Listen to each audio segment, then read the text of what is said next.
Namangan. Bu zaminda gullar shunchaki ochilmaydi. Ular go'zallik yaratadi.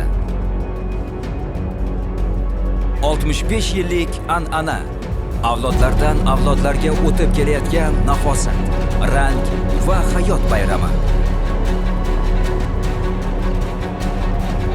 Bu yerda har bir gul san'at, har bir manzara Ilhom. Bu shunchaki festival emas. Bu qalblarga muhrlanadigan nafosat va go'zallikning tirik ifodasi.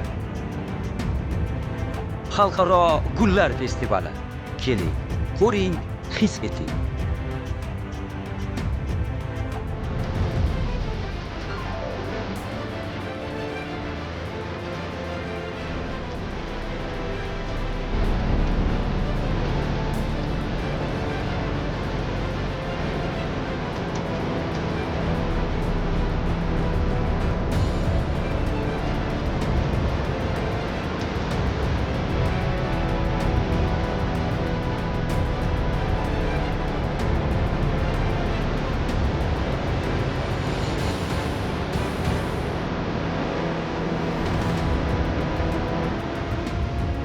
Namangan sizni 65-Xalqaro gullar festivaliga chorlaydi.